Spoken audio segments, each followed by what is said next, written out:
Ladies and gentlemen, welcome to the GamersAbyss.net $100 show match featuring QuanticHasHe and EGLzGaMeR, casted by your host, me, Doom. And what's going on, ladies and gentlemen? It's been a fantastic day for StarCraft 2. If you woke up very early this morning, you saw the GSTL finals between FXO and Slayers. And if you missed that, you can go check out the VODs at sc2links.com. We've got them featured there.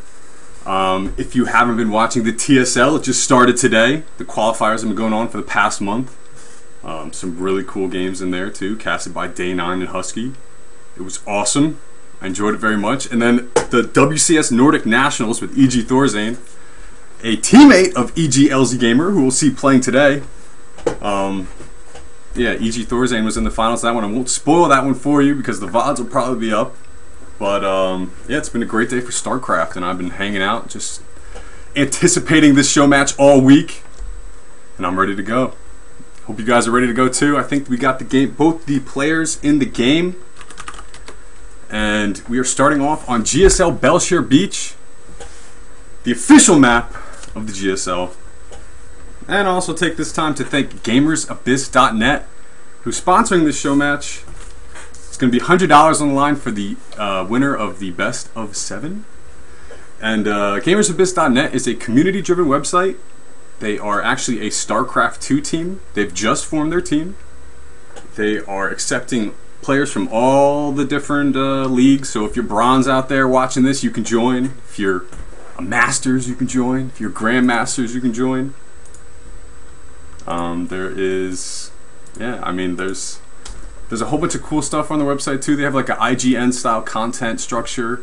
They have a whole bunch of different games. I saw there was something about Batman on there, Batman Arkham City, which is a sick game, and a whole bunch of other different stuff. Basically, they're looking to form a community of like-minded pro gamers, and they're looking to gather more people to join their community. So go ahead and check them out, GamersAbyss.net. If you can't hear it, we are starting the game, and I wish I turned my music on, but I didn't. But I'll get it for you in the game, so we can get a little bit of mood going. All right, and we're just loading up. It's probably going to be that loads last. QuanticHasHe versus EGLzGaMeR. We are jumping right into the game. As was mentioned before, the map is going to be GSL Belshire Beach, and in the lower right hand corner of the screen, he's from the team EG, ranked #1 Masters player, one of North America's best Zergs, EGLzGaMeR. And in the upper left hand corner of the screen, from the team Quantic, he's not very well known, but he's one of the best players that I've seen stream. He's not featured on TL, but he definitely should be. He's Hash. Alright, and I'm going to put some music on for you guys, so you can get the ambient sounds of StarCraft 2 in your ears. And I've been watching EGLzGaMER's stream. He actually was streaming last night. He played some games, one in particular against The Muslim, which was a really, really good game. It was on Antigua Shipyard, and that is not in our map pool. But regardless, it was a very intense game, and it really showed the impressive nature of EGLz's play. He dominated, and yeah, I've been enjoying doing a little bit of research on these players. Hash plays in the Playhem Dailies. I watched him play, actually, I think it was a TVT. He streams a little bit frequently. You can check him out at QuanticHasHe, and I believe his Twitch is probably the same. And EGLzGaMER is at EGLzGaMER. Follow both these guys on Twitter. They stream very often. So the drone is going to get a scout off here. EGLz has dropped the hatch down, and he's got this Overlord in position to see if there's any type of pressure coming. And it doesn't look like it. It looks like it's just going to be a 1 Rax. And it's going to happen here. SCV is going out for a scout. No gas is taken by Hash, so we can expect a command center. because there's no type of proxies going down anywhere. Spawning pool goes down for EGLzGaMeR. And let's see if the command center does go down. It does look like, yes, the command center is going down. Go to the production tab. Both players starting off very smooth. Very smooth opening for both of our players right now. It's going to wall off with that depot. The Marine was looking for the Overlord, but the Overlord is in a very good position over here. Not going to see anything yet, but it is going to come into play later on. This SCV has gotten a scout off on the spawning pool. And has also seen the fact that there's no gas. One thing that EGLzGaMeR does do is that he doesn't take gas, and he does take a quick third. He's not afraid to do that. So we'll see how Hash responds to this situation. Unit counter station, the work count is almost even. And the Queen is about halfway on the way. I love the sound that this thing makes. The funky Xel'Naga Tower. And this Scanapede is getting in the bustle there of the Zergling Stampede, but should be okay. I think it has survived. Overlord is looking over it. Alright, bunker is going down, so he is going to be safe against these Lings, unless these Lings decide to sack one or two and run by to see what's going on. But he's just going to meet the supply depot wall, and he's smartly going to turn around there. So not a lot of action. The factory is going to go down. And it looks like he may be wanting to drop, okay, a reactor. He's going to start off with the Hellions. Both castles were taken by Hash, so that is something to note. Orbital command is going down at the natural. This SCV is going to peek in and see, is there a third? Sees the fact that there is not a third. And still no gas. Still no gas taken for EGLzGaMeR. 4 queens though. 4 queens, so that +5 range he is definitely a fan of, and against these Hellions he may not even need to make a spine crawler. He may drop down 2 Evo chambers, but again, he probably won't because he has not taken gas yet. So this is very interesting low tech. No third base taken, just quite yet. EGLzGaMeR did mention that he has not ever played this map before, so that could also come into effect here. And now we see both gases going down in the main for EGLzGaMeR, and then 2 E-bays being dropped for Hash. Okay, so he's going to go heavy upgrades. If we look at the unit counter station, only 3 Marines have been made. First 2 Hellions are out. And EGLzGaMeR is going to spot these Hellions at the cool Xel'Naga Tower. With the income for both players just about even. Harvester count is a little bit in favor of LZ, which is expected. Is he going to respond with any spine crawlers? We've got the 2 queens in the front. It looks like Hash is really expecting this third to be dropped, and it seems like he's very surprised that it hasn't been. Both gases now being taken and fully saturated for EGLzGaMeR, so it looks like he's in a position now to start these upgrades. He's got Ling speed on the way. Has not been finished yet. Actually just started.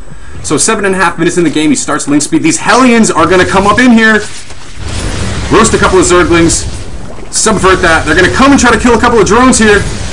He does get some kills off. In the production tab, we see Marauders too coming from Hash. So how is he going to follow this up? 16, 18 Lings on the way for EGLzGaMeR. And he is roasting drones, roasting them completely. 9 workers killed at this point, 10 workers killed at this point. Only 1 Hellion lost. Oh, with no Ling speed, this is so difficult to defend. Queens alone are just running around. Get off of my creep, get off my... Alright, they do get 1. But it looks like 2 more Hellions did join the battle there. And as we see, a command center is going down over here for Hash, so he is preparing to transition out of this afterwards. These Hellions are still dominating. Oh my gosh, look at that. More workers killed. EGLzGaMeR, oh, he needs to get rid of these Hellions, and he just does there. 17 total workers were killed. 2 more Hellions in the base. These should get cleaned up, but they are not being paid attention to. Can they sneak around and get another kill? Oh, this contained all of LZ's focus, and it looks like Hash is just going to macro behind this. We do see very similar supply counts though, so that is one thing to match. But man, this is really testing LZ's micro. That third base is going down. It's about a quarter of the way completed. The creep spread isn't that bad, but it should be better at this point. 10 minutes in the game. He does have active creep tumors. Let's see if he starts to ramp that up. Couple of Marauders on the way.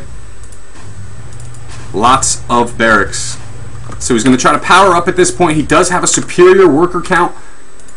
And LZ does not have that many larvae. Not have that much larvae. A couple of idle drones over here. He's going to move them over very quickly. Very good paying attention of the map and up to his base by EGLzGaMeR. Up to his base. Factory is going to float over here. So no tanks. And this was one thing I did notice from Hashe's play. He did move into a mass bio type of style here. A lot of reactors going down. We see 2 reactors in a tech lab. So this is a very interesting aspect and a very different aspect of the way that Hashe plays compared to, say, the Koreans that we see on the GSL at MLGs. LZ is not going to let Hashe take all of the map control here. We do see a lot of these lings now with speed running around, and there is a baneling nest on the way. We'll see if he tries to employ any burrowed baneling tactics. I know that was something that he was particularly working on, and it could end up with some entertaining action coming from that type of creative play style. I love seeing burrowed banelings. I hate when they hit me, but it's fun to watch. And the coolest Xel'Naga tower in the world. Hashe is supply blocked just slightly here, but he does have his third base up faster than LZ. A lot more saturation here. Does LZ see this? He sees the mules drop there. And these marauders are going to get picked up. Great micro there by Hashe. Something to note is that the American Terran does have fantastic micro, but it looks like LZ is going to go for the swarm tactics. He smells the fact that there's a third. Does he? Does he? He's going to check, and he's going to be rewarded very, very well here. Going to get a lot of worker kills. Can he get these SCVs? Wow, a lot of SCVs going down, and the army is here. The banelings meeting up. Look at the action going on there. Is he going to pick up, or he's going to try to fight here? Hashe needs to get out of here quickly. Oh, the swarm tactics for EGLzGaMeR is going to deny the third at this point. He's going to at least force a liftoff and kill these supply depots. In the meantime, he has saturated his third, and where his tech route going? He's still on lair. He's getting his upgrades at this point now. 2-2 melee, a 2-2 armor. Baneling speed is on the way with an infestation pit just dropped. He does have 4 gases completely saturated, taking another 2 up to 6. So he is focusing on the late game transition, and this is something that I saw in Hashe's play before. He gets trapped on 2 bases with this mass bio style. Unable to partition out the map with tanks. He is going to go for drops though, and that's one of the best things that a Terran can do against a Zerg that is going in Festers. And let's see if he can focus down this expansion. He cannot, because there's a ton of lings coming in here. But he's going to pick up and get out of there. Hashe may be anticipating that. Okay, he's going to go clean up this ling over here. The creep spread is coming out on the map. The second and third are about to be connected, and he is anticipating even more drops. Great play by EGLzGaMeR here to defend, but does he have enough? That army is very weak, but it's going to kill everything, and maybe he's going to force a cancel here on the 4th. A lot of lings running by. Is it going to be in time? I think he's going to be fine. I think he's going to be fine. Baneling hit. Baneling hit. Oh my... Yo, he had to cancel! Well, that sucks. That sucks for LZ, but he is going to get it down. And if we look, there's a drop in the main over here. Queen going down. He's going to target down the lair. LZ making himself susceptible to drops, but it's looking okay. The lair is going to get focused. And these upgrades for Hashe at 2-2 are just dominating right now compared to the... Okay, 2-2 just finished for the Zerg player. 3-3 on the way for Hashe, so this is why that buy was being so effective at this point. We look at the supplies are very similar. Infestation pit, pathogen glands is about to finish, but we see 5 infestors on the way. 5 infestors, that's going to be huge. Let's see if he can keep his rally points centric to his army, not lose those stray infestors. And if he can get some decent fungals off here, he can definitely at least do some damage to the medevacs, because the medevacs can't heal themselves, and they are what's going to prevent the fungals from doing damage. Nice little wall off over here from Hashe. He's going to have a missile turret and a bunker. Zerglings are going to get forced into this area if he does click in this, so that's one thing to note. The 4th base is just about to finish, and will Hashe make that the focus of his attack? We're going to see. A lot of banelings being produced here, 9 on the way. Each player around just approaching 150 supply. The upgrades are huge here for both players. We see adrenal glands on the way for EGLzGaMeR. And +3, +3, +3, +3 also on the way for Hashe, slightly faster. The fungals